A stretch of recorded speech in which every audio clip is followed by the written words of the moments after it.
ಸಿಹಿಯಾದ ಮನೆ ವೀಕ್ಷಕರಿಗೆ ಯೇಸು ಕ್ರಿಸ್ತನ ಮಧುರವಾದ ನಾಮದಲ್ಲಿ ನಮ್ಮ ಪ್ರೀತಿಯ ವಂದನೆಗಳು. ಮತ್ತೊಮ್ಮೆ ಈ ಸಿಹಿಯಾದ ಮನೆ ಕಾರ್ಯಕ್ರಮದ ಮೂಲಕ ನಿಮ್ಮನ್ನು ಸಂಧಿಸುವುದರಲ್ಲಿ ನಾವು ಬಹಳ ಸಂತೋಷ ಪಡುತ್ತೇವೆ. ಕರ್ತನು ವಾಗ್ದಾನ ಮಾಡಿದ ಕಡೆ ಕಾಲದ ಉಜ್ಜೀವನವನ್ನು ದೃಷ್ಟಿಸಿ ನಾವು ಪ್ರಯಾಣ ಮಾಡುತ್ತಾ ಇದ್ದೇವೆ. ಅದು ನಮ್ಮ ದೇಶದಲ್ಲಿ ಬರಬೇಕು. ಅಂದರೆ ಮೊದಲನೇದಾಗಿ ವ್ಯಕ್ತಿಗತ ಜೀವಿತದಲ್ಲಿ ಉಜ್ಜೀವನ ಬರಬೇಕು, ನಂತರ ಕುಟುಂಬಗಳಲ್ಲಿ ಉಜ್ಜೀವನ ಬರಬೇಕು ಎಂಬಂತಹ ಒಂದು ದೊಡ್ಡ ಉದ್ದೇಶದಿಂದಲೇ ಕರ್ತನು ಈ ಸಿಹಿಯಾದ ಮನೆ ಕಾರ್ಯಕ್ರಮವನ್ನು ಆರಂಭಿಸಿ ನಡೆಸುತ್ತಾ ಇದ್ದಾನೆ. ಪ್ರತಿ ವಾರವೂ ಈ ಕಾರ್ಯಕ್ರಮದ ಮೂಲಕ ದೇವರು ಮಹತ್ ಕಾರ್ಯಗಳನ್ನು ಮಾಡುತ್ತಿದ್ದಾರೆ. ಅನೇಕ ಕುಟುಂಬಗಳನ್ನು ಆಶೀರ್ವದಿಸುತ್ತಾ ಇದ್ದಾರೆ. ಅದಕ್ಕಾಗಿ ನಾವು ದೇವರಿಗೆ ವಂದನೆ ಹೇಳಬೇಕು. ಈ ದಿನದಲ್ಲೂ ನಿಮ್ಮನ್ನು, ನಿಮ್ಮ ಕುಟುಂಬವನ್ನು ದೇವರು ಆಶೀರ್ವದಿಸಲು ಬಯಸುತ್ತಾರೆ. ನಿಮ್ಮ ಸಮಸ್ಯೆಗಳು ಏನೇ ಆಗಿದ್ದರೂ ಅದನ್ನು ಬದಲಾಯಿಸಿ ನಿಮಗೆ ಸಂತೋಷವನ್ನುಂಟು ಮಾಡಲು ಕರ್ತನು ಶಕ್ತನಾಗಿದ್ದಾನೆ. ಈಗ ನೀವು ಆಸಕ್ತಿಯಿಂದ ಎದುರು ನೋಡುತ್ತಿರುವ ಜ್ಯೋತಿಯ ಕರ್ನಾಟಕ.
ಯಾಕೋ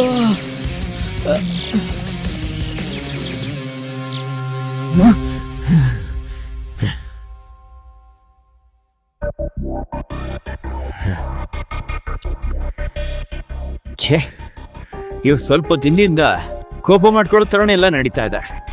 ಕನ್ಸು ಹಾಗೆ ಬರ್ತಾ ಇದೆ.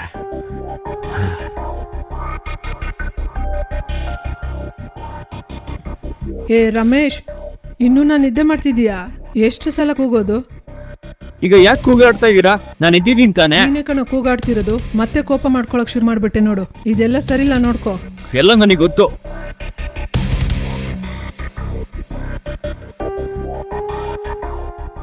ಇವಾಗ ನಾನು ಯಾಕಿದ್ರ ಕೋಪ ಮಾಡ್ಕೋತಾ ಇದ್ದೀನಿ?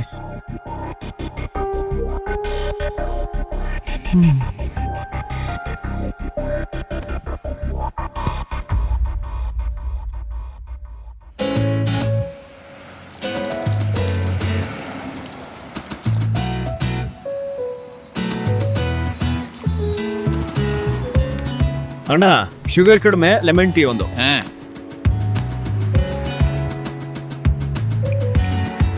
ಲೋ, ಬೆಂಗಳೂರಿಂದ ಯಾವಾಗಲೂ ಬರ್ತೀಯಾ? ಇನ್ನೊಂದು 2 ದಿನದಲ್ಲಿ ಬರ್ತೀನಿ ಕಣ. ಬೇಗ ಬಾರೋ, ನೀನ್ ಇಲ್ಲಿ ಇಲ್ದಲೆ ನನಗೊಂಥರ ಇದೆ. 2 ದಿನ ಕಣ, ಬೇಗ ಬರ್ತೀನಿ.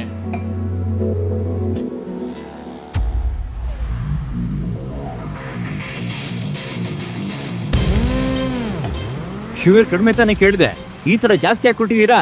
ಸರಿಯಪ್ಪ, ಟೀ ಬದಲಾಗ್ಬಿಡ್ತು. ಬೇರೆ ಟೀ ಮಾಡ್ಕೊಡ್ತೀನಿ ತಡ್ರಿ. ಟೀ ಬದಲಾಗ್ಬಿಡ್ತಾ? ಏನಾದ್ರು ಹೇಳ್ಬಿಡ್ತೀನಿ. ಲವ್, ಹೇಳ. ಯಾಕೋ ಇಷ್ಟು ಕೋಪ ಮಾಡ್ಕೋತಿದ್ಯಾ?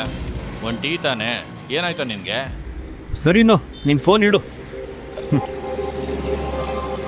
Sir, tea.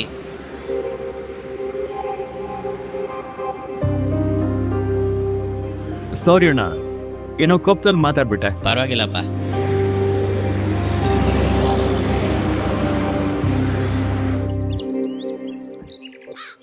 ತಮ್ಮ, ಒಂದು ಒಳ್ಳೆ ಹುಡುಗಿ ಬಂದಿದೆ. ಸುಮ್ಮನೆ ಏಮಾರಿಸ್ಬೇಡಿ, ಕೊಡೋಕ್ಕೆ ಕೈಯಲ್ಲಿ ದುಡ್ಡಿಲ್ಲ. ನೀನು ದುಡ್ಡೇ ಕೊಡಬೇಡ ಮಾರಾಯ, ನಾನು ನಿನಗೆ ಕೊಡಬೇಕಾಯ್ದ್ರಲ್ಲೇ ಕಡಿಮೆ ಮಾಡಿದರೆ ಆಯಿತು. ಹುಡುಗಿ ಮನೆಯಲ್ಲಿ ವಿಚಾರಿಸಿದ್ದೇನೆ, ಒಳ್ಳೆ ಮನೆ, ಒಳ್ಳೆ ಕುಟುಂಬ. ನನಗಿನ್ನೂ ಕೆಲಸ ಇಲ್ಲ ಅನ್ನೋದನ್ನ ಹೇಳಿದ್ರಾ? ಹೇಳ್ದೆ ಮಾರಾಯ, ಹುಡುಗನಿಗೆ ಕೆಲಸ ಇಲ್ವಾ? ಪರವಾಗಿಲ್ಲ ಅಂತ ಹೇಳಿದ್ರು. ನಾನು ಕೆಲಸ ಇಲ್ದರೆ ಊರ್ ಸುತ್ತಾ ಇದ್ದೀನಿ ಅಂತ ಹುಡುಗಿ ಮನೇಲಿ ಹೇಳಿದ್ದೀರಾ? ಎಂತ ಮಾರಾಯ, ಬೇರೆ ರೀತಿ ಮಾತಾಡ್ತಾ ಇದೀಯಾ? ನೀವು ತಾನೇ ನನ್ನ ಬಗ್ಗೆ ಅಲ್ಪವಾಗಿ ಮಾತಾಡಿರೋದು. ನಾನೆಲ್ಲಿ ಮಾರಾಯ ಆ ರೀತಿ ಹೇಳಿದ್ದು? ಹುಡುಗ ಕೆಲಸ ಹುಡುಕ್ತಾ ಇದ್ದಾರೆ, ಬೇಗನೆ ಸಿಗ್ತದೆ ಅಂತ ಹೇಳ್ದೆ. ಸುಮ್ಮನೆ ಕತೆ ಹೊಡಿಬೇಡ. ನಿನ್ ಬಗ್ಗೆ ನನಗೆ ಗೊತ್ತಿಲ್ವಾ? ಹಣಕ್ಕಾಗಿ ಏನ್ ಬೇಕಾದ್ರೂ ಮಾಡ್ತೀಯಾ?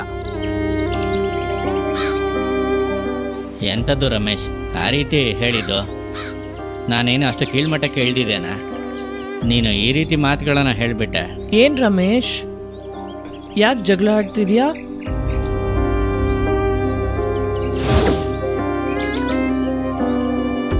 ತಮ್ಮ, ನಾನಿನ್ನ ಈ ಥರ ನೋಡೇ ಇಲ್ವಲ್ಲ. ನೀನು ಈ ಥರ ನಡ್ಕೊಳ್ತಾನೆ ಇರಲಿಲ್ಲ, ಏನಾಯ್ತು ನಿನಗೆ?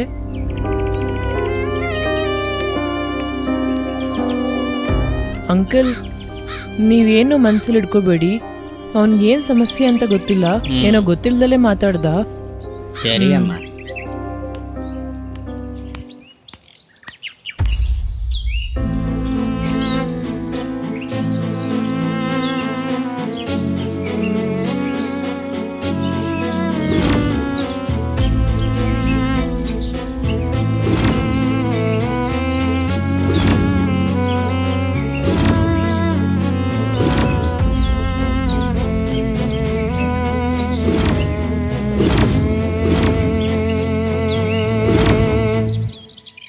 ಅಕ್ಕ, ಇತ್ತೀಚೆಗೆ ತಮ್ಮ ರಮೇಶ್ನ ನೋಡಿದೆ.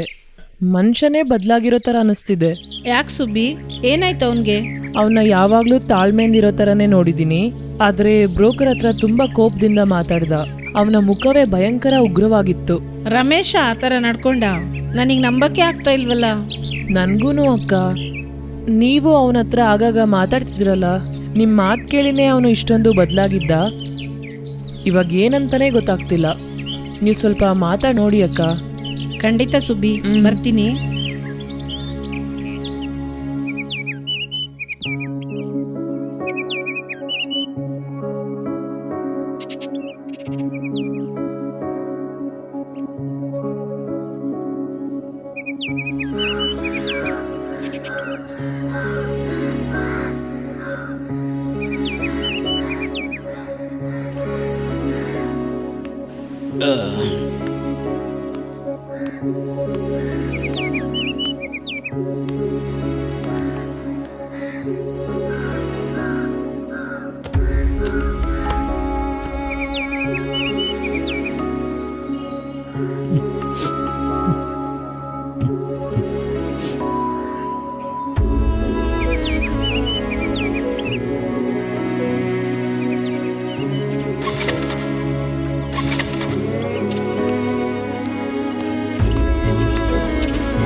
ನಾನು ಕೇಳ್ಪಟ್ಟಿದ್ದೆಲ್ಲ ನಿಜನೇನಪ್ಪ? ಏನಂತಾನೆ ಗೊತ್ತಿಲ್ಲ ಅಕ್ಕ. ನಾನು ಯಾಕೆ ಈ ಥರ ನಡ್ಕೋತಾ ಇದ್ದೀನಿ ಗೊತ್ತಾಗ್ತಾ ಇಲ್ಲ. ಈಗ ಸ್ವಲ್ಪ ದಿನದಿಂದ ಏನ್ ನೋಡಿದ್ರು, ಯಾರು ಮಾತಾಡಿದ್ರು ಸಿಟ್ಟು ಬರುತ್ತೆ. ಮಾತಾಡ್ಬಿಡ್ತೀನಿ, ಆಮೇಲೆ ಬೇಜಾರು ಮಾಡ್ಕೋತೀನಿ. ಏನ್ ಮಾಡೋದು ಗೊತ್ತಾಗ್ತಾ ಇಲ್ಲ ಅಕ್ಕ. ನಿಂದೇನು ತಪ್ಪಿಲ್ಲಪ್ಪ, ನಿನ್ನ ಪರಿಸ್ಥಿತಿ ಆಗಿದೆ. ನಿನಗೆ ಕೆಲಸನೂ ಇಲ್ಲ, ಮದುವೆನೂ ನಡೀಲಿಲ್ಲ, ಈ ಥರ ಎಲ್ಲ ನೆಗೆಟಿವ್ ಆಗೇ ಇದೆ. ನೀನು ಅದನ್ನೇ ನೋಡಿಕೊಂಡು ನೆನೆಸ್ಕೊಂಡಿರ್ಬೇಕಾದ್ರೆ ನಿನಗೆ ಗೊತ್ತಿಲ್ಲದಲೇ ನಿನ್ನ ಸ್ವಭಾವದಲ್ಲಿ ಬದಲಾವಣೆ ಉಂಟಾಗ್ತಿದೆ. ಎಲ್ಲರೂ ರಮೇಶ್ ಮುಖನೇ ಬದಲಾಗಿದೆ ಅಂತ ಹೇಳ್ತಿದ್ದಾರೆ. ಮುಖ ಯಾವಾಗ ಬದಲಾಗುತ್ತೆ ಗೊತ್ತಾ? ಸಿಟ್ಟು ಬರುವಾಗಲೇ. ಹೌದಪ್ಪ, ಯಾವಾಗಲೂ ಸಿಟ್ಟಾಗಿರೋ ವ್ಯಕ್ತಿಗಳ ಮುಖ ನೋಡು, ವ್ಯತ್ಯಾಸವಾಗಿರುತ್ತೆ, ಕತ್ಲೆ ಆಗಿರುತ್ತೆ. ದೇವರು ಕಾಯಿನನ ಬಳಿ ನಿನ್ನ ಮುಖವು ಯಾಕೆ ಕಳೆಗುಂದಿದೆ ಅಂತ ಕೇಳಿದ್ರು. ಯಾಕೆ ಕಾಯಿನನ ಮುಖವು ವ್ಯತ್ಯಾಸವಾಗಿತ್ತು ಗೊತ್ತಾ? ಅವನೊಳಗೆ ಬಂದಂಥ ಸಿಟ್ಟು. ಆದ್ದರಿಂದಲೇ ಸೂರ್ಯನು ಮುಳುಗುವುದಕ್ಕಿಂತ ಮುಂಚೆ ನಿನ್ನ ಸಿಟ್ಟು ತೀರಲಿ ಅಂತ ವಾಕ್ಯ ಹೇಳುತ್ತೆ. ಯೋನನ ಬಳಿ ನೀನು ಸಿಟ್ಟುಗೊಳ್ಳುವುದು ಸರಿಯೋ ಅಂತ ದೇವರು ಕೇಳಿದ್ರು ಗೊತ್ತಾ? ರಮೇಶ್, ಸಿಟ್ಟು ಒಳ್ಳೇದಲ್ಲಪ್ಪ. ಅದು ನಿನಗೂ ಬಾಧೆನೆ, ನಿನ್ನ ಸುತ್ತ ಇರುವಂಥವ್ರಿಗೂ ಬಾಧೆನೆ. ನೀನು ನಿನ್ನ ಪರಿಸ್ಥಿತಿನ ನೋಡಬೇಡ, ನಿನ್ನ ಬಲಹೀನತೆಗಳನ್ನು, ನಿನ್ನ ಶೂನ್ಯತೆಗಳನ್ನು ನೋಡಬೇಡ, ಯೇಸುವನ್ನು ನೋಡಪ್ಪ. ಇಂದು ಸಂಬಂಧಗಳಲ್ಲಿ, ಕುಟುಂಬಗಳಲ್ಲಿ ಕಾಣಲ್ಪಡುವ ಸಿಟ್ಟು ದೊಡ್ಡ ಬಾಧೆಗಳನ್ನು ಉಂಟು ಮಾಡ್ತಿದೆ. ರಮೇಶ್, ನಿನ್ನೊಳಗೆ ಆ ಸ್ವಭಾವಗಳಿಗೆ ಅವಕಾಶ ಕೊಡಬೇಡಪ್ಪ.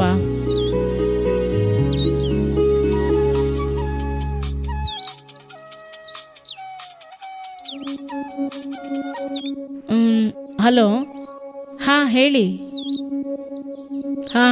ಹಾಂ ಬರ್ತೀನಿ.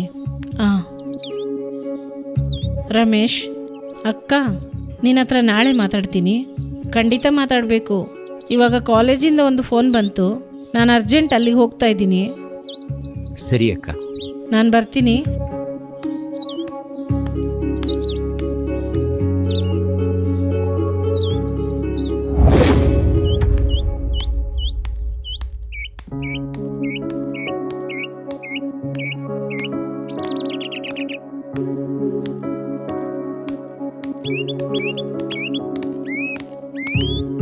ತಮ್ಮ, ಇದರಲ್ಲಿ ಸ್ವಲ್ಪ ಹಣ ಉಂಟು, ಮಿಕ್ಕಿದನ್ನು ಬೇಗನೆ ನಾನು ಕೊಟ್ಬಿಡ್ತೇನೆ.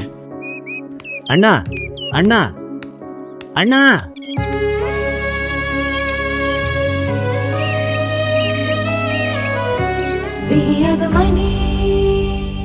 ಏನು ವೀಕ್ಷಕರೇ, ಜ್ಯೋತಿಯ ಕರ್ನಾಟಕವನ್ನು ನೋಡಿದ್ರಾ?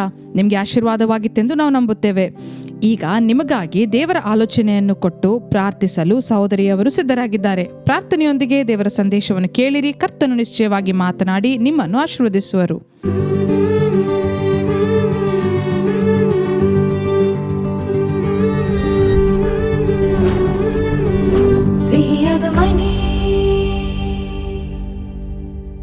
ಕ್ರಿಸ್ತನಲ್ಲಿ ಪ್ರಿಯರಾದವರೇ, ಪ್ರೀತಿಯ ಯೇಸು ಕ್ರಿಸ್ತನ ಮಧುರವಾದ ನಾಮದಲ್ಲಿ ಈ ಸಿಹಿಯಾದ ಮನೆ ಕಾರ್ಯಕ್ರಮದಲ್ಲಿ ನಿಮ್ಮನ್ನು ಪ್ರೀತಿಯಿಂದ ಆಹ್ವಾನಿಸುವುದರಲ್ಲಿ ನಾವು ಬಹಳ ಸಂತೋಷಿಸುತ್ತೇವೆ. ಪ್ರತಿ ವಾರವೂ ಪ್ರಸಾರವಾಗುವ ಈ ಕಾರ್ಯಕ್ರಮವು ನಿಮಗೂ ನಿಮ್ಮ ಕುಟುಂಬಕ್ಕೂ ಆಶೀರ್ವಾದವಾಗಿರುತ್ತದೆ ಎಂದು ನಾವು ನಂಬುತ್ತೇವೆ. ಅನೇಕರು ಹೇಳುವಂಥ ಮಾತುಗಳನ್ನು ಕೇಳಿ ನಾವು ನಿಜವಾಗಿ ದೇವರನ್ನು ಸ್ತುತಿಸುತ್ತೇವೆ. ನಾವು ನಮ್ಮ ಕುಟುಂಬಗಳಲ್ಲಿ ಅನುದಿನವೂ ನಾವು ಸಂಧಿಸುವಂತಹ ಕಾರ್ಯಗಳು, ನಮ್ಮ ಬಾಳಲ್ಲಿ ದೇವರು ಕೊಡುವಂಥ ಆಲೋಚನೆಗಳು ಎಷ್ಟು ಪ್ರಯೋಜನವಾಗಿದೆ ಎಂಬುದನ್ನು ನಾವು ತಿಳಿದು ಕರ್ತನ ನಾಮವನ್ನು ನಾವು ಮಹಿಮೆ ಪಡಿಸುತ್ತೇವೆ. ಈ ದಿನದಲ್ಲೂ ದೇವರು ನಮಗೆ ಕೊಡುವಂಥ ಒಂದು ಆಲೋಚನೆ, ಒಂದು ಮಾತು ಏನೆಂದರೆ, ಸಿಟ್ಟು ಒಳ್ಳೆಯದು. ಮನುಷ್ಯನಲ್ಲಿ ಕಾಣಲ್ಪಡುವಂಥ ಎಷ್ಟೋ ಸ್ವಭಾವಗಳಲ್ಲಿ ಒಂದು ಸಿಟ್ಟುಗೊಳ್ಳುವುದು. ಆ ಸಿಟ್ಟುಗೊಳ್ಳುವುದು ಒಳ್ಳೆಯದೋ ಎಂಬ ಒಂದು ಶೀರ್ಷಿಕೆಯಲ್ಲಿ ಈ ಕಾರ್ಯವನ್ನು ಎಂದು ನಾವು ತಿಳಿದುಕೊಳ್ಳುವುದರಲ್ಲಿ ಅವಶ್ಯಕತೆ ಉಳ್ಳವರಾಗಿದ್ದೇವೆ. ನನ್ನ ಪ್ರಿಯರಾದವರೇ, ಸತ್ಯವೇದದಲ್ಲಿ ಕೂಡ ಈ ಕಾರ್ಯ ಬರೆಯಲ್ಪಟ್ಟಿದೆ. ಯೋನ ಪ್ರವಾದನೆಯ ಪುಸ್ತಕ 4ನೇ ಅಧ್ಯಾಯ 4-9 ವಾಕ್ಯಗಳಲ್ಲಿ ದೇವರು ಯೋನನ ಬಳಿ ಈ ರೀತಿ ಒಂದು ಪ್ರಶ್ನೆ ಕೇಳುತ್ತಾರೆ. ಅದಕ್ಕೆ ಯೆಹೋವನು, ನೀನು ಸಿಟ್ಟುಗೊಳ್ಳುವುದು ಸರಿಯೋ ಎಂದು ಕೇಳಿದನು. 9ನೇ ವಾಕ್ಯವನ್ನು ನೋಡಿರಿ, ಅದೇ ವಾಕ್ಯ ಬರೆಯಲ್ಪಟ್ಟಿದೆ. ಆಗ ದೇವರು ಯೋನನನ್ನು, ನೀನು ಸೋರೆಗಿಡಕ್ಕಾಗಿ ಸಿಟ್ಟುಗೊಳ್ಳುವುದು ಸರಿಯೋ ಎಂದು ಕೇಳಲು, ಇಂದು ಈ ಮಾತನ್ನು ಕೇಳುತ್ತಿರುವಂಥ ದೇವರ ಮಕ್ಕಳೇ, ಇಂದು ದೇವರು ನಿಮ್ಮನ್ನು ನೋಡಿ ಈ ಮಾತನ್ನು ಕೇಳುತ್ತಿದ್ದಾರೆ. ನೀನು ಸಿಟ್ಟುಗೊಳ್ಳುವುದು ಒಳ್ಳೆಯದೋ? ಯಾವುದೋ ಒಂದು ಕಾರ್ಯದಲ್ಲಿ, ಯಾವುದೋ ಒಂದು ವಿಷಯದಲ್ಲಿ, ಯಾವುದೋ ಒಂದು ವಿಷಯ ನಿಮ್ಮ ಬಾಳಲ್ಲಿ, ನಿಮ್ಮ ಸ್ವಭಾವದಲ್ಲಿ ಸಿಟ್ಟನ್ನು ಎಬ್ಬಿಸುತ್ತದೋ? ದೇವರು ಇಂದು ನಿಮ್ಮನ್ನು ನೋಡಿ ಅದು ಒಳ್ಳೆಯದಾ ಎಂದು ಕೇಳುತ್ತಿದ್ದಾರೆ. ಇದು ಒಳ್ಳೆಯದಾ? ಸಿಟ್ಟುಗೊಳ್ಳುವುದು ಒಳ್ಳೆಯದಾ ಎಂದು ದೇವರು ನಿಮ್ಮನ್ನು ಕೇಳುತ್ತಿದ್ದಾರೆ. ಯಾಕೆ ಗೊತ್ತಾ? ಸಿಟ್ಟು ಒಳ್ಳೆಯದಾ ಎಂದು ಮನುಷ್ಯನನ್ನು ನೋಡಿ ದೇವರು ಕೇಳುತ್ತಾರೆ. ಕೀರ್ತನೆಗಳು 37:8ನೇ ವಾಕ್ಯವನ್ನು ಓದಿ ನೋಡಿರಿ. ಉರಿಗೊಳ್ಳಬೇಡ, ಕೆಡುಕಿಗೆ ಕಾರಣವಾದೀತು. ಈ ದುಷ್ಟ ಸಿಟ್ಟು ಎಂಬ ಒಂದು ಕಾರ್ಯ ಒಬ್ಬ ಮನುಷ್ಯನಲ್ಲಿ ಏನನ್ನು ತರುತ್ತದೆ ಎಂದರೆ ಕೇಡು ಮಾಡುವುದಕ್ಕೆ ಪ್ರೇರಣೆಯನ್ನು ಉಂಟು ಮಾಡುತ್ತದೆ. ಆಗ ಸಿಟ್ಟು ಎನ್ನುವುದು ಕೋಪವನ್ನು ಉಂಟು ಮಾಡುವುದು. ಅವನನ್ನು ನೋಡಿದರೆ ನನಗೆ ಹುರಿಯಾಗುತ್ತದೆ, ಅವನ ಮುಖವನ್ನು ನೋಡಲು ಇಷ್ಟವಿಲ್ಲ. ಅಂತಹ ಒಂದು ಕೋಪ, ಒಂದು ಸಿಟ್ಟಿನ ಅಂತ್ಯವೇ ಉರಿಗೊಳ್ಳುವುದು. ಈ ಸಿಟ್ಟು ಏನನ್ನು ತರುತ್ತದೆಂದರೆ ಮೊದಲನೇದಾಗಿ ಕೇಡು ಮಾಡುವುದಕ್ಕೆ ನಿಮ್ಮನ್ನು ಪ್ರೇರೇಪಿಸುತ್ತದೆ. ಈ ಸಿಟ್ಟು ಎಂಬ ಸ್ವಭಾವವು ಮತ್ತೊಬ್ಬರಿಗೆ ವಿರೋಧವಾಗಿ ಹೇಗಾದರೂ ಇವನನ್ನು ಏನಾದರೂ ಮಾಡಬೇಕು, ಏನಾದರೂ ಒಂದು ಕಾರ್ಯವನ್ನು ಮಾಡಬೇಕು, ಕೇಡನ್ನು ಮಾಡಬೇಕೆಂದು ಪ್ರೇರೇಪಿಸುತ್ತದಂತೆ. ನಮ್ಮ ಹೃದಯವನ್ನು ಪ್ರೇರೇಪಿಸುತ್ತದೆ, ಮನಸ್ಸನ್ನು ಪ್ರೇರೇಪಿಸುತ್ತದೆ. ಆಗ ಈ ಸಿಟ್ಟು ಎಂಬುದು ಒಬ್ಬ ಮನುಷ್ಯನಲ್ಲಿ ಕೇಡನ್ನು ಮಾಡುವುದನ್ನು ಪ್ರೇರೇಪಿಸುತ್ತದೆ. ಆಗ ಅವರ ಮೇಲೆ ಒಂದು ದ್ವೇಷ, ಅವರ ಮೇಲೆ ಒಂದು ಕಹಿತನ, ಅವರನ್ನು ನೋಡಲು ಇಷ್ಟವಾಗುವುದಿಲ್ಲ, ಮಾತಾಡಲು ಇಷ್ಟವಾಗುವುದಿಲ್ಲ. ಇಂತಹ ಒಂದು ಕಾರ್ಯವನ್ನು ಪ್ರೇರೇಪಿಸುವುದೇ ಸಿಟ್ಟು. ನೋಡಿರಿ, ಇದು ಒಳ್ಳೆಯ ಕ್ಯಾರೆಕ್ಟರ. ಆದ್ದರಿಂದಲೇ ದೇವರು ಹೇಳುತ್ತಾರೆ, ಮನುಷ್ಯನನ್ನು ನೋಡಿ, ಯೋನನನ್ನು ನೋಡಿ ಕೂಡ ಕೇಳಿದರು ಇಂದು, ಯೋನ, ನೀನು ಸಿಟ್ಟುಗೊಳ್ಳುವುದು ಒಳ್ಳೆಯದೋ? ಅದು ಒಳ್ಳೆಯ ಕಾರ್ಯವಾ? ಇಂದು ವಾಕ್ಯವನ್ನು ಕೇಳುತ್ತಿರುವಂಥ ದೇವರ ಮಕ್ಕಳೇ, ನಿಮ್ಮನ್ನು ನೋಡಿ ಕೂಡ ಇಂದು ಒಂದು ವೇಳೆ ದೇವರು ಕೇಳಬಹುದು. ನೀವು ಸಿಟ್ಟುಗೊಳ್ಳುವುದು ನಿಮ್ಮ ಹೃದಯದಲ್ಲಿ ಯಾರನ್ನೋ ಕುರಿತು ಒಂದು ಕಹಿತನ, ಯಾರನ್ನೋ ಕುರಿತು ಒಂದು ದ್ವೇಷ, ಒಂದು ವಿಷಯಕ್ಕಾಗಿ, ಯಾವಾಗಲೂ ನಡೆದ ಕಾರ್ಯಗಳಿಗಾಗಿ, ಯಾವಾಗಲೂ ನಡೆದ ವಿಷಯಗಳಿಗಾಗಿ, ಇಂದಿಗೂ ಆ ಸಿಟ್ಟಿನೊಂದಿಗೆ, ಆ ಕಹಿತನದೊಂದಿಗೆ, ಮುಯಿ ತೀರಿಸಬೇಕೆಂಬ ಯೋಚನೆಯೊಂದಿಗೆ ಹೇಗಾದರೂ ಅವರನ್ನು ಕೆಡಿಸಬೇಕು, ಹೇಗಾದರೂ ಅವರಿಗೆ ಕೇಡು ಮಾಡಬೇಕು, ಇಂಥವರನ್ನು ಬಿಡಲೇಬಾರದು ಎಂದೆಲ್ಲ ಯೋಚನೆ ಮಾಡುತ್ತಾ ನೀವಿದ್ದೀರಾ? ಇಂದು ದೇವರು ಇದು ಒಳ್ಳೆಯದಾ, ಇದು ಒಳ್ಳೆಯದಾ, ನಿನಗಿದು ಒಳ್ಳೆಯದಾ ಎಂದು ಕೇಳುತ್ತಿದ್ದಾರೆ. ನೀನು ಅದರಿಂದ ಹೊರಬರಬೇಕು, ನೀವು ಅದರಿಂದ ಹೊರಬರಬೇಕು. ಅದು ಒಳ್ಳೆಯ ಕ್ಯಾರೆಕ್ಟರ್ ಅಲ್ಲ, ಒಳ್ಳೆಯ ಸ್ವಭಾವವಲ್ಲ. ನೀವು ಅದರಿಂದ ಹೊರಬರಬೇಕೆಂದು ದೇವರಾಗಿರುವ ಯೇಸು ಇಷ್ಟಪಡುತ್ತಾರೆ. ದೇವರು ಅದನ್ನೇ ಇಷ್ಟಪಟ್ಟು ಈ ಜಾಗದಲ್ಲಿ ನಮಗೆ ಹೇಳಲು ಇಷ್ಟಪಡುತ್ತಿದ್ದಾರೆ. ನೋಡಿರಿ, ಜ್ಞಾನೋಕ್ತಿಗಳು 6ನೇ ಅಧ್ಯಾಯ 34ನೇ ವಾಕ್ಯವನ್ನು ಓದಿ ನೋಡಿದಾಗ, ಏಕೆಂದರೆ ಮತ್ಸರವು ಪತಿಗೆ ಕ್ರೋಧವನ್ನು ಉಂಟು ಮಾಡುತ್ತದೆ, ಮುಯಿ ತೀರಿಸತಕ್ಕ ದಿನದಲ್ಲಿ ವ್ಯಭಿಚಾರಿಯನ್ನು ಉಳಿಸನು ಎಂದು ಬರೆಯಲ್ಪಟ್ಟಿದೆ. ಆಗ ಸಿಟ್ಟು ಒಬ್ಬ ಮನುಷ್ಯನಲ್ಲಿ, ಮತ್ಸರವು ಕ್ರೋಧವನ್ನು ಉಂಟು ಮಾಡುತ್ತದೆ, ಕ್ರೋಧವನ್ನು ಉಂಟು ಮಾಡುತ್ತದಂತೆ. ಕ್ರೋಧ ಎಂದರೆ ಏನು? ಯಾರು ಹೇಳಿದರು, ಯಾರು ಏನೇ ಹೇಳಿದರು, ಸರಿ ಬಿಟ್ಟು ಬಿಡು, ಅದನ್ನೆಲ್ಲ ಯಾಕೆ ಕೇಳುತ್ತೀಯಾ, ಅದನ್ನು ಬಿಟ್ಟು ಬಿಡು ಎಂದು ಯಾರು ಏನೇ ಹೇಳಿದರೂ ಸರಿ, ಇಲ್ಲ, ನಾನು ಬಿಡುವುದೇ ಇಲ್ಲ. ಆ ಸಿಟ್ಟನ್ನು ಆ ರೀತಿ ಪ್ರೇರೇಪಿಸುವಂತಹ ಕಾರ್ಯ ಮುಯಿ ತೀರಿಸಲು ಪ್ರೇರೇಪಿಸುತ್ತದೆ, ಕೇಡನ್ನು ಉಂಟು ಮಾಡುತ್ತದೆ, ಕ್ರೋಧವನ್ನು ಉಂಟು ಮಾಡುತ್ತದೆ, ಮುಯಿ ತೀರಿಸುವ ಯೋಚನೆಯನ್ನು ತರುತ್ತದೆ. ಆಗ ದೇವರು ಕೇಳುತ್ತಾರೆ, ಸಿಟ್ಟು ನಿನಗೆ ಬೇಕಾ ಎಂದು ಕೇಳುತ್ತಾರೆ. ನೋಡಿರಿ, ಒಂದು ದಿನ ಒಬ್ಬ ಸಹೋದರರು, ಅವರು ಚಿಕ್ಕ ವಯಸ್ಸಿನಲ್ಲಿರುವಾಗಲೇ ಅವರ ತಾಯಿ ತೀರಿ ಹೋದರು. ಅವರು ಚಿಕ್ಕ ವಯಸ್ಸಿನಲ್ಲಿರುವಾಗಲೇ ಆ ತಾಯಿಯವರು ಒಂದು ವ್ಯಾಧಿಯ ನಿಮಿತ್ತ ತೀರಿ ಹೋದರು. ತಂದೆ ಏನು ಮಾಡಿದರು? ಮತ್ತೊಂದು ಮದುವೆಯನ್ನು ಮಾಡಿಕೊಂಡರು, 2ನೆಯ ತಾಯಿ. ಆಗ ಆ ತಾಯಿಯ ಬೆಳವಣಿಗೆಯಲ್ಲಿ ಆ ಮಗನು ಬೆಳೆಯುತ್ತಾನೆ. ಆ ಚಿಕ್ಕ ಹುಡುಗನಿಗೆ ಆ ಎದುರು ನೋಡಿದಂಥ ಪ್ರೀತಿ ಸಿಗಲಿಲ್ಲ. ಸ್ವಂತ ತಾಯಿಯ ಹಾಗೆ ಅವರು ಇರಲಿಲ್ಲ, ಆ ಸ್ವಂತ ತಾಯಿಯ ಪ್ರೀತಿ ಸಿಕ್ಕಲಿಲ್ಲ. ಆ ರೀತಿ ಸಿಕ್ಕದೇ ಇರುವಾಗ ಆ 2ನೇ ತಾಯಿಯ ಬೆಳವಣಿಗೆಯಲ್ಲಿಯೇ ಆ ಮಗನು ಬೆಳೆಯುತ್ತಾನೆ. ಆ ಹುಡುಗನು ಯೌವನಸ್ಥನಾದಾಗ ಅವರ ತಂದೆ ಆ ಹುಡುಗನಿಗೆ ವಿವಾಹ ಮಾಡುತ್ತಾರೆ. ಆ ವಿವಾಹದ ನಂತರವೂ ಆ ಬಂದಂಥ ಹೆಂಡತಿಯೂ ಸಹ ಆ ಯೌವನಸ್ಥ ಎದುರು ನೋಡಿದಂಥ ಪ್ರೀತಿ ಹೆಂಡತಿ ಬಳಿಯೂ ಸಿಗಲಿಲ್ಲ. ಆ ಹೆಂಡತಿ ಏನು ಮಾಡುತ್ತಾರೆ? ಒಂದು ತಪ್ಪಾದ ಕಾರ್ಯದೊಳಗೆ ಹೋಗಿಬಿಡುತ್ತಾರೆ. ಆಗ ಈ ಸಹೋದರನಿಗೆ ಸಿಟ್ಟು, ಒಂದು ಕೋಪ. ನಾನು ಹೇಳಿದ್ದನ್ನು ಅವಳು ಕೇಳಲಿಲ್ಲ, ಅವಳು ಎದುರು ನೋಡಿದ ಪ್ರೀತಿಯನ್ನು ಕೊಡಲು ಆಗಲಿಲ್ಲ. ಅವಳನ್ನು ನೋಡುವಾಗೆಲ್ಲ ಕೋಪ, ಒಂದು ಹುರಿ, ಹೇಗಾದರೂ ಇವಳನ್ನು ಒಡೆಯಬೇಕು, ಬೈಯಬೇಕು. ಅವರ ಕೋಪ ಹೆಚ್ಚಾಗುತ್ತಾ ಹೋಗುತ್ತದೆ, ಇಂತಹ ತಪ್ಪಾದ ಕಾರ್ಯಕ್ಕೆ ಹೋಗುತ್ತಾಳಲ್ಲ ಎಂದು.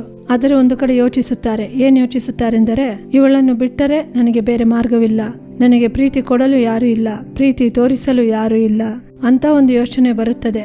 ಆದರೂ ನಂತರವೂ ಆ ಸಹೋದರನಲ್ಲಿ ಒಂದು ಯೋಚನೆ ಬರುತ್ತಲೇ ಇದೆ. ಆದರೂ ಅವನು ಸಹಿಸಿಕೊಂಡು ಇವಳನ್ನು ಬಿಟ್ಟರೆ ನನಗೆ ಬೇರೆ ದಾರಿ ಇಲ್ಲ, ಮಕ್ಕಳು ಇದ್ದಾರಲ್ಲ ಎಂದು ಅವನು ಸಹಿಸಿಕೊಳ್ಳುತ್ತಾನೆ. ಆದರೆ ಹೃದಯ ಆಳದಲ್ಲಿ ಆ ಸಿಟ್ಟು, ಕೋಪ. ಹೆಂಡತಿಯನ್ನು ಪ್ರೀತಿಸಿದರು, ಪ್ರೀತಿಸುವ ಹಾಗೆ ನಾಟಕ ಮಾಡಿದರು, ಏನೇ ಪ್ರೀತಿ ತೋರಿಸಿದರು, ಹೃದಯ ಆಳದಲ್ಲಿ ಆ ಸಿಟ್ಟು. ಇವಳು ನನಗೆ ದ್ರೋಹ ಮಾಡಿದಳು, ಇವಳು ನನಗೆ ಹೀಗೆ ಮಾಡಿಬಿಟ್ಟಳು, ಅವಳು ನಿಜವಾಗಿ ನನ್ನನ್ನು ಪ್ರೀತಿಸಲಿಲ್ಲ, ನನಗೆ ದ್ರೋಹ ಮಾಡಿಬಿಟ್ಟಳು, ಈ ಕಾರ್ಯ ಮಾಡಿಬಿಟ್ಟಳು ಎಂಬ ಒಂದು ಯೋಚನೆ ಹೃದಯದಲ್ಲಿ ಇದ್ದೇ ಇದೆ. ಸ್ವಲ್ಪ ದಿನವಾದ ನಂತರ ಆ ಹೆಂಡತಿಗೆ ಘೋರವಾದ ವ್ಯಾಧಿ ಬಂದಿತು. ಆಗ ಈ ಸಹೋದರ ಹೃದಯದಲ್ಲಿ ಅಂದುಕೊಳ್ಳುತ್ತಾನೆ, ನಾನು ದಂಡನೆ ಕೊಡಲಿಲ್ಲ, ದೇವರೇ ಕೊಟ್ಟು ಬಿಟ್ಟರು. ಈಗ ನನಗೆ ದ್ರೋಹ ಮಾಡಿದಳು, ದೇವರೇ ಅವಳಿಗೆ ದಂಡನೆಯನ್ನು ಕೊಟ್ಟು ಬಿಟ್ಟರು. ಆ ರೀತಿ ಹೃದಯದಲ್ಲಿ ಅಂದುಕೊಳ್ಳುತ್ತಾನೆ, ನಾನು ಅವಳನ್ನು ಬಿಟ್ಟರು, ದೇವರೇ ಅವಳನ್ನು ದಂಡಿಸಿದರು ಎಂದು. ಸ್ವಲ್ಪ ದಿನಗಳಾದ ನಂತರ ಆ ವ್ಯಾಧಿಯಲ್ಲಿ ಆ ಸಹೋದರಿ ಸತ್ತು ಹೋದರು. ಆ ಸಹೋದರಿ ಸತ್ತು ಹೋದರೂ ಕೂಡ ಆ ಸಹೋದರಿಯ ಮೇಲೆ ಇದ್ದಂಥ ಸಿಟ್ಟು ಆ ಸಹೋದರನಿಗೆ ಹೋಗಲಿಲ್ಲವಂತೆ. ಆ ಸಿಟ್ಟು ಹೃದಯದೊಳಗೆ ಇದ್ದೇ ಇದ್ದಿತಂತೆ. ನೋಡಿರಿ, ಮನುಷ್ಯನ ಒಂದು ಸಿಟ್ಟು ನೋಡಿರಿ. ಆ ಹೆಂಡತಿ ಸತ್ತು ಹೋದರೂ ಕೂಡ ಆ ಸಿಟ್ಟು ಆ ಮನುಷ್ಯನನ್ನು ಬಿಟ್ಟು ಹೋಗಲಿಲ್ಲವಂತೆ. ಆ ಸಿಟ್ಟು ಅನ್ನುವುದು ಅಷ್ಟು ಕೋಪವನ್ನು ಮುಯಿ ತೀರಿಸಬೇಕೆಂಬ ಯೋಚನೆಯನ್ನು ಉಂಟು ಮಾಡುತ್ತದೆ. ಆದ್ದರಿಂದಲೇ ದೇವರು ಮನುಷ್ಯನನ್ನು ನೋಡಿ ಕೇಳುತ್ತಾರೆ, ಸಿಟ್ಟುಗೊಳ್ಳುವುದು ಒಳ್ಳೆಯದೋ ಎಂದು ಕೇಳುತ್ತಾರೆ. ನೋಡಿರಿ, ಆ ಮನುಷ್ಯನು ತನ್ನ ಬಾಳನ್ನು ದೇವರಾದ ಯೇಸು ಕ್ರಿಸ್ತನಿಗೆ ಒಪ್ಪಿಸಿಕೊಟ್ಟ ನಂತರ ಆ ಸಿಟ್ಟು ಎಂಬ ಸ್ವಭಾವ ಆ ಮನುಷ್ಯನನ್ನು ಬಿಟ್ಟು ಹೋಯಿತಂತೆ. ಆ ಹೆಂಡತಿ ಸತ್ತು ಹೋದ ನಂತರ ದೇವರಿಗೆ ತನ್ನ ಬಾಳನ್ನು ಒಪ್ಪಿಸಿಕೊಟ್ಟ ನಂತರ ಆ ಕೋಪ ಆ ಸಿಟ್ಟು ಹೋಯಿತಂತೆ.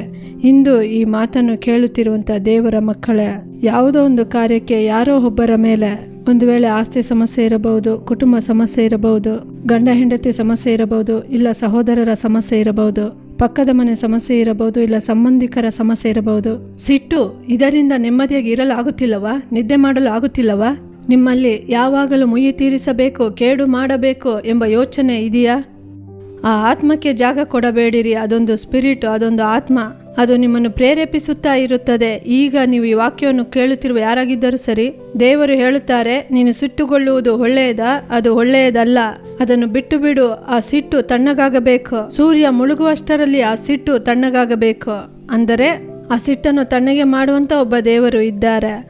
ಆತನೇ ದೇವರಾಗಿರುವ ಯೇಸು ಕ್ರಿಸ್ತನು. ಆತನ ಪಾದದ ಬಳಿಗೆ ನೀವು ಬಂದರೆ ಆ ಸೂರ್ಯನು ಮುಳುಗುವಷ್ಟರಲ್ಲಿ ಆ ಸಿಟ್ಟನ್ನು ದೇವರು ತಣ್ಣಗೆ ಮಾಡುತ್ತಾರೆ. ಪ್ರಿಯರಾದ ದೇವರ ಮಕ್ಕಳೇ, ಈ ವಾಕ್ಯವನ್ನು ಕೇಳುತ್ತಿರುವ ನೀವು ಯಾರಾಗಿದ್ದರೂ ಸರಿ, ಯಾವುದೋ ಒಂದು ವಿಷಯದಲ್ಲಿ ಮುಯ್ಯಿ ತೀರಿಸಬೇಕು, ಕೇಡು ಮಾಡಬೇಕು, ಕೋಪ, ಕೊನೆಯಿಲ್ಲದಂಥ ಕೋಪ, ಕೊನೆಯಿಲ್ಲದಂಥ ಕ್ರೋಧ, ಮುಯ್ಯಿ ತೀರಿಸಲೇಬೇಕೆಂಬ ಒಂದು ಯೋಚನೆ, ಏನು ಹೇಳಿದರೂ ನಾನು ಕೇಳುವುದಿಲ್ಲ, ಇಂದು ನೀವು ಹೇಳುವುದನ್ನು ನಾನು ಕೇಳುವುದೇ ಇಲ್ಲ, ನಾನು ಯೋಚಿಸಿದ್ದನ್ನು ನಾನು ಹೇಳಿದ್ದನ್ನು ಮಾಡಲೇಬೇಕೆಂದು ನಿಲ್ಲುತ್ತೀರಲ್ಲ, ಇಂದು ಆ ಯೋಚನೆಯನ್ನು ಬದಲಾಯಿಸಿರಿ.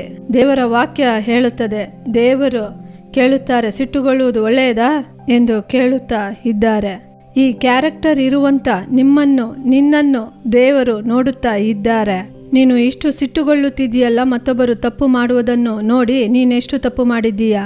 ನಾನು ಸಿಟ್ಟುಗೊಂಡರೆ ನಿಮ್ಮ ಬಾಳ ಏನಾಗುತ್ತದೆ, ನಿಮ್ಮ ಜೀವನ ಏನಾಗುತ್ತದೆ ಎಂದು ದೇವರು ನಮ್ಮನ್ನು ನೋಡಿ ಕೇಳುತ್ತಿದ್ದಾರೆ. ಆತನು ತಾಳ್ಮೆ ಉಳ್ಳ ದೇವರು, ದೀರ್ಘ ಶಾಂತಿ ಉಳ್ಳ ದೇವರು. ನಾವು ಮಾಡುವಂಥ ತಪ್ಪುಗಳನ್ನು ನೋಡಿ ಸಹಿಸಿಕೊಂಡು ತಾಳ್ಮೆಯಿಂದ ಇರುವಂಥ ದೇವರು. ನಮ್ಮ ದೇವರು ಇಷ್ಟು ದೊಡ್ಡ ದೇವರು. ನಮ್ಮ ತಪ್ಪುಗಳನ್ನು, ನಮ್ಮ ಕೊರತೆಗಳನ್ನು ಆತನು ಸಹಿಸಿಕೊಂಡು ಸುಮ್ಮನಿದ್ದಾರಲ್ಲ. ಮನುಷ್ಯನಿಗೆ ಮನುಷ್ಯನು ಮಾಡುವ ತಪ್ಪನ್ನು ಕ್ಷಮಿಸಲಾಗುತ್ತಿಲ್ಲ, ಮರೆಯಲು ಆಗುತ್ತಿಲ್ಲ, ಅಂಗೀಕರಿಸಲಾಗುತ್ತಿಲ್ಲ. ಮುಯ್ಯಿ ತೀರಿಸಬೇಕು. ಕರ್ತನು ಮುಯ್ಯಿ ತೀರಿಸಿದರೆ ನಾವು ಎಲ್ಲಿಗೆ ಹೋಗುತ್ತೇವೆ? ಈ ಲೋಕದಲ್ಲಿ ನಾವು ಬಾಳಲು ಆಗುತ್ತದಾ? ಆಗುವುದಿಲ್ಲ. ಆದ್ದರಿಂದ ಈಗ ನೀವು ದೇವರ ಸನ್ನಿಧಿಗೆ ಬಂದು ನಿಮ್ಮ ಕಾರ್ಯವನ್ನು ದೇವರಿಗೆ ತಿಳಿಯಪಡಿಸಿರಿ. ಕರ್ತನು ಆ ಸ್ವಭಾವವನ್ನು ಬೇರು ಸಮೇತ ಕಿತ್ತು ಬಿಸಾಡುತ್ತಾರೆ, ನಿಮ್ಮ ಹೃದಯದಿಂದ ತೆಗೆದು ಬಿಸಾಡುತ್ತಾರೆ. ಕರ್ತನು ಒಳ್ಳೆ ಬದಲಾವಣೆಯನ್ನು ನಿಮಗೆ ಕೊಡುತ್ತಾರೆ. ನಾವು ಸಿಟ್ಟುಗೊಳ್ಳಬಾರದು, ಮತ್ತೊಬ್ಬರ ಮೇಲೆ ಸಿಟ್ಟಾಗಿ ಇರಬಾರದು. ಯೆಶಾಯ 41ನೇ ಅಧ್ಯಾಯ 11ನೇ ವಾಕ್ಯವನ್ನು ನೋಡಿರಿ. ನಿನ್ನ ಮೇಲೆ ಕಿಡಿಕಿಡಿಯಾದವರು ಅಶಭಂಗಪಟ್ಟು ಅವಮಾನ ಹೊಂದುವರು, ನಿನ್ನ ಸಂಗಡ ವ್ಯಾಜ್ಯವಾಡಿದವರು ನಾಶವಾಗಿ ಇಲ್ಲದೆ ಹೋಗುವರು. ವಾಕ್ಯವು ಸ್ಪಷ್ಟವಾಗಿ ಹೇಳುತ್ತದೆ, ನೀವು ಸಿಟ್ಟುಗೊಳ್ಳುವಾಗ ಮತ್ತೊಬ್ಬರ ಮೇಲೆ ಸಿಟ್ಟು ಆಗುತ್ತದೆ. ನೋಡಿರಿ, ಅವರಿಗೂ ಕೂಡ ದೇವರ ವಾಕ್ಯ ಈ ರೀತಿಯಾಗಿ ಹೇಳುತ್ತದೆ, ಕಿಡಿಕಿಡಿಯಾದವರು ಅಶಭಂಗಪಟ್ಟು ಅವಮಾನ ಹೊಂದಿ ನಾಶವಾಗಿ ಹೋಗುವರಂತೆ. ಆಗ ನೋಡಿರಿ, ನಾವು ಮತ್ತೊಬ್ಬರ ಮೇಲೆ ಸಿಟ್ಟುಗೊಳ್ಳಬಾರದು, ನಾವು ಸಿಟ್ಟಾಗಿರಬಾರದು, ಮತ್ತೊಬ್ಬರ ಮೇಲೆಯೂ ನಾವು ಸಿಟ್ಟುಗೊಳ್ಳುವವರಾಗಿರಬಾರದು. ಆಗ ನಾವು ಮತ್ತೊಬ್ಬರ ಮೇಲೆ ಸಿಟ್ಟಾಗಿದ್ದರೆ ನಾವು ಅವಮಾನ ಹೊಂದಿ ನಾಶವಾಗಿ ಹೋಗುತ್ತೇವಂತೆ. ಇಂತಹ ಕಾರ್ಯ ನಮಗೆ ಬೇಕಾ? ಇಂತಹ ಸ್ವಭಾವ ನಮಗೆ ಬೇಕಾ? ಬೇಡ. ದೇವರ ಮಗುವೆ, ದಯವಿಟ್ಟು ಇಂದು ಈ ಕಾರ್ಯವನ್ನು, ಈ ಮಾತುಗಳನ್ನು ಕೇಳುತ್ತಿರುವ ನೀವು ಯಾರಾಗಿದ್ದರೂ ಸರಿ, ನೀವು ನಿಮ್ಮಲ್ಲಿ ಇಂತಹ ಒಂದು ಯೋಚನೆಯೊಂದಿಗೆ ಇಂದು ಬಾಳುತ್ತಾ ಇದ್ದೀರಾ? ಬೇಡ ದೇವರ ಮಗುವೆ, ಕೇಡು ಮಾಡುವುದು ಬೇಡ. ಕೋಪಗೊಳ್ಳುವುದು ಯಾಕೆ? ಕ್ರೋಧವು ಯಾಕೆ? ಇದೊಂದು ಸಾಧನೆಯ? ನಾವು ಇದನ್ನು ಸಾಧಿಸುವುದಾ? ಇಲ್ಲವೇ ಇಲ್ಲ. ನೀವು ಅದರಿಂದ ಹೊರಬನ್ನಿರಿ. ಅದೇ ಸಾಧನೆ, ಅದೇ ಗುರಿ ಮುಟ್ಟುವುದು. ಅದುವೇ ದೇವರು ಕೊಡುವಂಥ ಆಶೀರ್ವಾದ. ಇಂದು ನಾವು ದೇವರಿಗೆ ಒಪ್ಪಿಸಿಕೊಟ್ಟು ಪ್ರಾರ್ಥಿಸೋಣವಾ? ಕಣ್ಣುಗಳನ್ನು ಮುಚ್ಚಿ ನಾವು ಪ್ರಾರ್ಥಿಸೋಣ. ಪ್ರೀತಿಯ ದೇವರೇ, ಈ ಸುಂದರವಾದ ಸಮಯಕ್ಕಾಗಿ ವಂದನೆ. ಈ ಮಾತುಗಳನ್ನು ಕೇಳಿ ತಮ್ಮನ್ನು ಒಪ್ಪಿಸಿಕೊಡುತ್ತಿರುವಂತ ಒಬ್ಬೊಬ್ಬರಿಗಾಗಿ ನಾವು ಪ್ರಾರ್ಥಿಸುತ್ತೇವಪ್ಪ. ಅಪ್ಪ ದೇವರೇ, ಇಂದು ಅಪ್ಪ ಕೋಪದೊಂದಿಗೆ, ಸಿಟ್ಟಿನೊಂದಿಗೆ, ಅಪ್ಪ ಕ್ರೋಧದೊಂದಿಗೆ, ಮೂರ್ಖತನದೊಂದಿಗೆ ಬಾಳುತ್ತಿರುವ ಯಾವ ಯವನಸ್ಥರಾಗಿದ್ದರು, ಸಹೋದರರಾಗಿದ್ದರು, ಸಹೋದರಿಯರಾಗಿದ್ದರು, ದೇವರೇ ನಿಮ್ಮ ಪಾದದಲ್ಲಿ ಇವರನ್ನು ಒಪ್ಪಿಸಿಕೊಟ್ಟು ನಾವು ಪ್ರಾರ್ಥಿಸುತ್ತೇವಪ್ಪ. ಕಲ್ವಾರಿ ಶಿಲ್ಬೆಯಲ್ಲಿ ದೇವರೇ, ಈ ಜನರಿಗಾಗಿ ದೇವರೇ, ನೀವು ಇವರಿಗಾಗಿ ಎಲ್ಲವನ್ನು ಮಾಡಿ ಮುಗಿಸಿದ್ದೀರಿ. ಈ ಸಿಟ್ಟನ್ನು ಬದಲಾಯಿಸಲು ನಿಮ್ಮಿಂದ ಸಾಧ್ಯ ಅಪ್ಪ. ಈ ಸಿಟ್ಟನ್ನು ಎಬ್ಬಿಸುವಂತ ದುಷ್ಟ ಸೈತಾನನ ಕ್ರಿಯೆಗಳನ್ನು ಅಪ್ಪ ನೀವು ಶಿಲುಬೆಯಲ್ಲಿ ಅದನ್ನು ಜಯಿಸಿದ್ದೀರಪ್ಪ. ಅವುಗಳನ್ನು ನೀವು ಜಯಿಸಿದ್ದೀರ ದೇವರೇ. ನಿಮ್ಮ ಜನರಿಗೆ ಬಿಡುಗಡೆ ಕೊಡಲು ನೀವು ಶಕ್ತನಾಗಿದ್ದೀರಪ್ಪ. ದೇವರೇ, ನಿಮ್ಮ ಮಹಿಮೆಯು ಈ ಮಾತುಗಳನ್ನು ಕೇಳುತ್ತಿರುವಂತ ಒಬ್ಬೊಬ್ಬರ ಮೇಲೆ ಇಳಿಯಲಿ. ಒಂದು ಬದಲಾವಣೆ ಉಂಟಾಗಲಿ. ಮುಯ್ಯು ತೀರಿಸುವ ಯೋಚನೆ ನೀಗಿ ಹೋಗಲಿ. ದೇವರೇ, ಯಾವುದೋ ಒಂದು ಸಮಸ್ಯೆಯಿಂದ ಯಾರೋ ಒಬ್ಬರಿಗೆ ಮುಯ್ಯಿ ತೀರಿಸಬೇಕು, ಯಾರೋ ಒಬ್ಬರನ್ನು ನಾಶ ಮಾಡಬೇಕು, ಯಾರೋ ಒಬ್ಬರಿಗೆ ಕೇಡು ಮಾಡಬೇಕು ಎಂದು ಪ್ಲಾನ್ ಮಾಡುವಂತ ಅಂತ ಕಾರ್ಯಗಳು ಲಯವಾಗಲಿ. ಆ ಮನುಷ್ಯರನ್ನು ಬಿಟ್ಟು ಆ ಕಾರ್ಯ ನೀಗಿ ಹೋಗಲಿ. ಯೇಸುವಿನ ನಾಮದಲ್ಲಿ ನೀಗಲಪ್ಪ. ಹೇಗೆ ನಾನು ಬದಲಾದೆ, ಹೇಗೆ ಈ ಕೋಪ ನನ್ನನ್ನು ಬಿಟ್ಟು ಹೋಯಿತೋ ಎಂದು ಹೇಳುವ ಮಟ್ಟಿಗೆ ಒಂದು ಬದಲಾವಣೆಯನ್ನು ಅವರಲ್ಲಿ ನೀವು ಉಂಟು ಮಾಡಿರಿ. ದೇವರೇ, ನೀವು ಆ ರೀತಿ ಮಾಡುವುದಕ್ಕಾಗಿ ವಂದನೆ. ನಮ್ಮ ಪ್ರಾರ್ಥನೆಯನ್ನು ಕೇಳಿದಕ್ಕಾಗಿ ವಂದನೆ. ಒಳ್ಳೆ ಬದಲಾವಣೆಯನ್ನು ನೀವು ಕೊಟ್ಟಿದ್ದಕ್ಕಾಗಿ ವಂದನೆ. ಯೇಸುವಿನ ನಾಮದಲ್ಲಿ ಪ್ರಾರ್ಥಿಸುತ್ತೇವೆ ಜೀವವುಳ್ಳ ತಂದೆಯೇ, ಆಮೇನ್, ಆಮೇನ್. ಪ್ರಿಯರಾದವರೇ, ಈ ದಿನದ ಕಾರ್ಯಕ್ರಮ ನಿಮಗೆ ಆಶೀರ್ವಾದವಾಗಿತ್ತೆಂದು ನಾವು ನಂಬುತ್ತೇವೆ.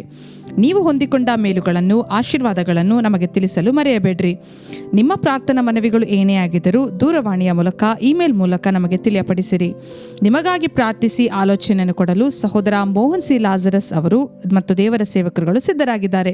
ಶನಿವಾರ ಮತ್ತು ಭಾನುವಾರ ಪ್ರಸಾರವಾಗುವ ಪ್ರಾರ್ಥಿಸೋಣ ಬನ್ನಿ ಕಾರ್ಯಕ್ರಮವನ್ನು ಕುಟುಂಬವಾಗಿ ನೋಡಲು ಮರೆಯಬೇಡ್ರಿ. ಪುನಃ ಮುಂದಿನ ವಾರ ಇದೇ ಕಾರ್ಯಕ್ರಮದಲ್ಲಿ ಇದೇ ಸಮಯದಲ್ಲಿ ಸಂಧಿಸೋಣ. ಅದುವರೆಗೂ ದೇವರ ಕೃಪೆ ನಿಮ್ಮೊಂದಿಗಿರಲಿ. For further details and prayer support, Jesus Redeems Ministries, Nalamavadi, Thoothukudi District, 628-211. Our phone number 080-3545-4545. God bless you.